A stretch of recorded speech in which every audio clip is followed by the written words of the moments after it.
जैसे कभी कभी ऐसा होता है कि हम मंदिर में दर्शन करने के लिए जाते हैं और जैसे ही एक झलक भगवान को देखा तो आंखें बंद कर लेते हैं।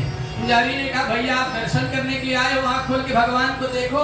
तो लोग कहते हैं जो भगवान सामने है वो तो हृदय में है। तो ठीक उसी तरह ध्रुव ने भगवान को अपने हृदय में बसाया है, इसलिए आंखें नहीं खोल रहे थे। भगवान ने अपनी माया शक्ति से ध्रुव के हृदय में जो भगवान की छवि थी उसे खींचा, और जैसे ही भगवान ने छवि को खींचा, छटपटा करके ध्रुव ने नेत्र खोल करके देखा कि जो छवि हमारे अंदर थी अचानक से गायब हो गई, वो सामने खड़ी है। बोलो भक्तवत्सल भगवान की। जो छवि हमारे अंदर थी वो सामने है, और लगे भगवान को निहारने। 1 मिनट, 2 मिनट, 5 मिनट, 10 मिनट, घंटे बीत गए। भगवान खड़े खड़े थक गए। अब तो कुछ मांगेगा, अब तो कुछ बोलेगा, लेकिन ध्रुव कुछ नहीं मांग रहे, न कुछ बोल रहे हैं। बड़े बड़े देवता वहीं खड़े थे, बोले अभी तक तो हम तो लिस्ट पकड़ा दिए होते, प्रभु ये चाहिए, ये चाहिए, ये चाहिए। लेकिन देखो बालक ध्रुव कुछ नहीं मांग रहा है, कुछ नहीं कह रहा है। भगवान के पास जाकर के जब आप कुछ नहीं कहेंगे तो सब कुछ मिलेगा, और जब कुछ मांगेंगे तो जो मांगेंगे वही मिलेगा। भगवान ने देखा ये बालक कितने देर से मैं खड़ा हूं पर कुछ मांग नहीं रहा है, कितना अबोध है ये बालक। अबोध ही नहीं है, कितना सरल है। भगवान सरल व्यक्ति को मिलते हैं, चालाक को नहीं मिलते।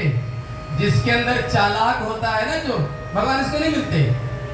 चतुर लोगों को भगवान मिलते हैं। भगवान को जो सहज है, जो सरल है, अनभिज्ञ है, उसे मिलते हैं। और भगवान ने उस बालक के इस अबोधत्व को देख करके मुस्कुराया, और जैसे ही भगवान ने मुस्कुराया तो भगवान को मुस्कुराते देख करके ध्रुव ने मुस्कुराया, और ध्रुव को मुस्कुराता हुआ देख करके आकाश के सारे देवता मुस्कुराने लगते हैं। ध्रुव भगवान देवताओं को मुस्कुराता देखकर ये जो कथा सुना रहे हैं ना, सुखदेव जी महाराज परीक्षित को मुस्कुराने लगे। सुखदेव जी को मुस्कुराता देख परीक्षित मुस्कुराने लगे। सुखदेव परीक्षित को मुस्कुराता देख करके वहां जितने ऋषि मुनि बैठे थे सब मुस्कुराने लगे।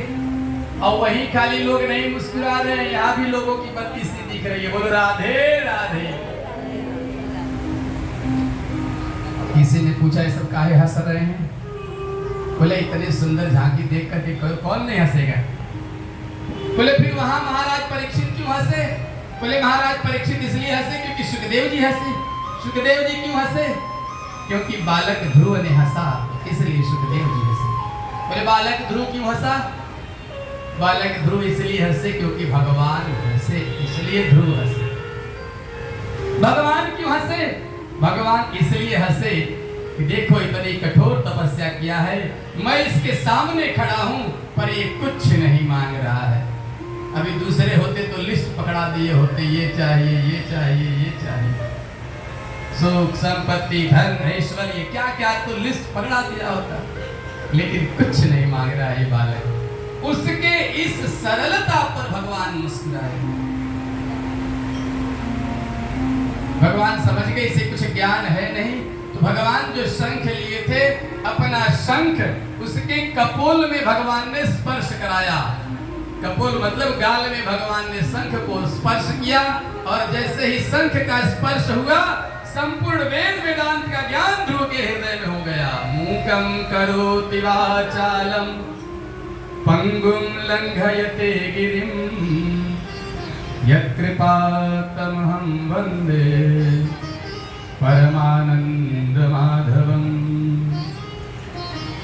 वो ईश्वर जिसके ऊपर कृपा कर दे, गूंगा भी बोलने लगता है, लंगड़ा पहाड़ चढ़ने लगता है, इतनी कृपा है उसके अंदर।